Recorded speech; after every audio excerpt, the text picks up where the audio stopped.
So we've started to see just a little bit of light rain, mainly across the Southern Valley. And I think that's going to be the general rule of thumb throughout the day today. Not expecting a ton of rain, although on the future cast, it's kind of more bark than bite, really. When you set this into motion for the rest of the day today, again, most of this activity is going to be on the lighter side. Can't rule out a couple of pockets of moderate showers. But generally speaking, we are going to be trending with just a few spotty light showers. That's going to be about the extent of it. But when you look at rainfall totals through sunset tonight, again, it's really not going to add up to a whole lot. Like I said, a little bit more bark than bite on the radar. High temperatures will top out in the mid-80s, still trending below average. High humidity, that's been with us. So that leads those feels like temperatures back into the 90s. So it's still going to be a warm, muggy afternoon. But a pleasant evening as the rain showers will slowly wind down if you have dinner plans tonight. 80 by 8 and 75 degrees by 10 o'clock this evening. So not too terribly bad if you're going to stay up late.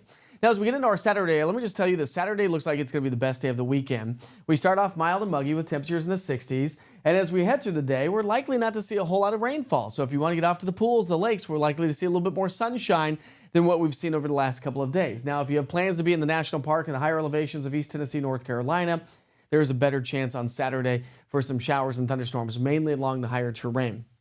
But again, we are going to be trending a lot drier than what we've been recently. When you look at our rainfall forecast through Saturday night, that includes today. It's just not going to add up to a whole lot. But things quickly change as we get into our Sunday and Monday time frame. Showers and thunderstorms will start to ramp up. We've got an upper level low tracking its way across the area, and that's pumping in some moisture across the area as well. We've got some energy riding from east to west across the state. That's what's going to help to spark off some of those light rain showers throughout the day today. And that really should be the general rule of thumb. Not a ton of rain, but if you have travel plans along Interstate 40, you may run into some rain. Maybe a few more showers to our south. But generally speaking, throughout the day today, across much of the region, we're going to be trending drier. However, we've got a closed low-pressure system. This is energy and spin in the atmosphere. Watch as we head into the upcoming weekend.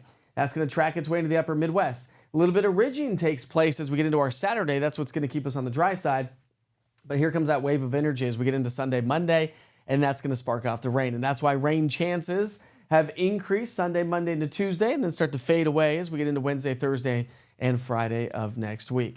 As I mentioned, it's still going to stay on the humid side. And as I also mentioned, even though today and tomorrow is going to be a little bit on the drier side, Sunday, Monday, Tuesday, into all next week, we're still going to add up to more rain, so we have a little bit more of an active wet weather pattern to stick with us for the next 5 to 7 days.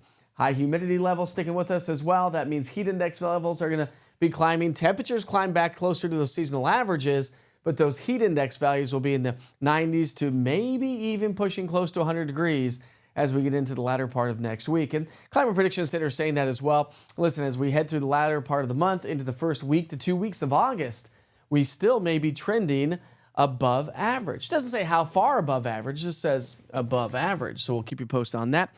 And a good way to stay on top of the latest weather forecast is by downloading the East Tennessee Weather app. Just go to your app stores and search East TN Weather, all one word. It's 100% free, and it's all weather all the time for us here in East Tennessee. Have a great day. Your next weather update's coming up at 5 o'clock. We'll see you then.